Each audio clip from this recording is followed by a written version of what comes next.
विशाला क्षेत्र, सनत कुमार वहां पर विराजमान है। आज नारद जी वहां पर गए, लेकिन नारद जी देखो, हम जब कल्पना करते हैं नारद जी की जब बात आती है तो हमारे दिमाग में क्या आता है? हाथ में वीणा होगी, चुगलियां कर रहे होंगे, एक दूसरे की लड़ाई झगड़े करवाते होंगे। ऐसे ही ना लोगों ने देखो हमारे धर्म का इतने कठोरा घात हमारे धर्म के ऊपर लोगों ने किया है जितना किसी और ने नहीं किया। अपने ही गिराते हैं नशे मन में बिजलियां। हमारे भगवानों के बहरूपीय बन बनकर लोगों ने उनका हास्य किया है।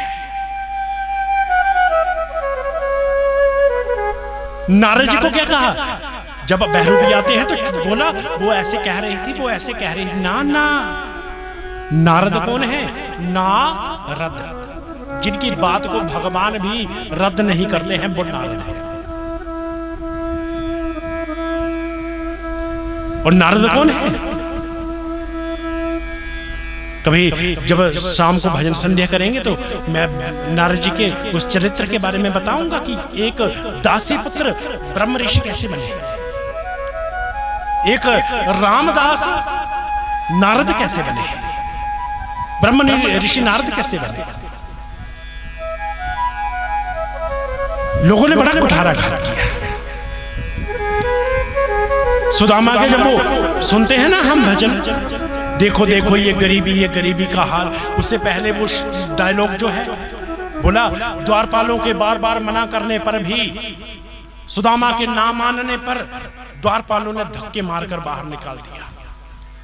अरे ये भगवान श्री कृष्ण का द्वार है, जहां पर ब्राह्मण का सिर्फ और सिर्फ मान होता है, वहां पर ब्राह्मण को धक्के नहीं मारे जाते। जिन्होंने ब्राह्मण के चरणों का वंदन किया है, अपने आंसुओं से मेरे भगवान श्री कृष्ण ने अपने आंसुओं से सुदामा के चरणों को धोया है, वो धक्के कैसे मार सकते हैं? जिन्होंने ब्राह्मणों के अपमान में, आपने कथा में सुना होगा, शायद सुना होगा कि उनके वंशजों ने उन सप्तऋषियों का अपमान कर दिया था। सांब वगैरह ने वो अपने पेट में वस्त्र लपेट कर भविष्यवाणी के बारे में पूछ रहे हैं कि आप बताओ कि मेरे पेट में जो ये बच्चा पल रहा है लड़की का रूप धारण करके आ गया। बोले ये लड़का होगा ये लड़की होगी, बताओ। और ऐसा अपमान, श्राप दे दिया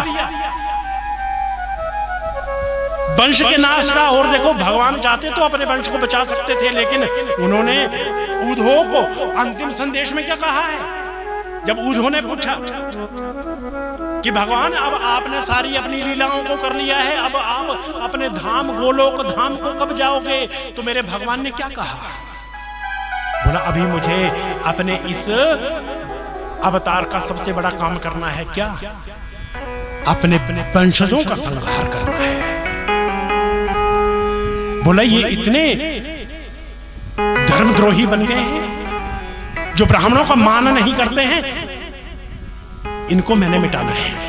और देखो अंत में आपस में लड़ झगड़ के ही ये मर गए थे, कुछ एक बचे थे, लेकिन लोगों ने मजाक बना दिया। नारद आज दुखी है। और सनत कुमारों के पास जब वो पहुंचे तो कहते हैं सनत कुमार की, अरे ऋषिवर आप का मुख जो है हंसमुख है, आप लोगों को आनंद देता है आपका मुख, और आज आप दुखी हैं। आपका ये दुख मेरे से देखा नहीं जा रहा है। कृपया आप मुझे अपने दुख के बारे में बताएं कि किस लिए दुखी हैं आप। नारद कह रहे हैं क्या बताऊं, मैं अपने दुख से दुखी नहीं, मैं अपने दुख से दुखी नहीं हूं। बोला मैं हूं दुखी किससे?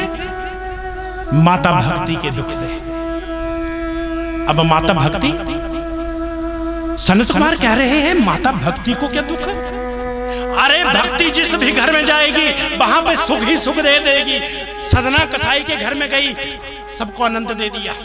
धन्ना के घर में गई, मीरा के घर में गई, माता कुंती के घर में गई, जहां पे जाती है वो रेल ठेल कर देती है। और आज माता भक्ति को दुख। बोला हाँ,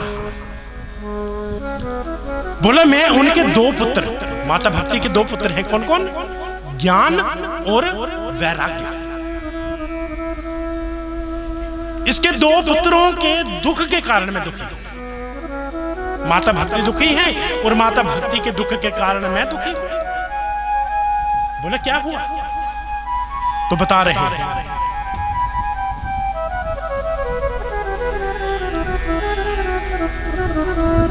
अहम तो पृथ्वी मातो ज्ञात्वा सर्वोत्तमामिति पुष्करम च प्रयागम च काशी गोदावरी तथा। बोला मैं इस भ्रमण में था, प्रयाग में, प्रयागराज में, पुष्कर में और काशी में, गोदावरी नदी के समीप वहां से जा रहा था। हरि क्षेत्रम कुरुक्षेत्रम श्रीरंग सेतु बंधनम एवं आदिषु तीर्थासु भ्रमणामि तत्सतो। बोला मैं वहां से घूमता हुआ जा रहा था। ना पश्यम कुत्रिशम मन संतोष कारकम कालिना धर्म मित्रेण धैर्य बदिधाता धुना। बोला लेकिन मेरा मन खंड खंड हो गया। लोगों में संतोष नाम की चीज नहीं, एक दूसरे से वो बस छल कपट में लगे हैं, ईर्ष्या द्वेष में लगे हुए हैं। बोला और वैसे ही आगे आगे बढ़ रहा था और मैं कहां पहुंच गया? वृंदावन।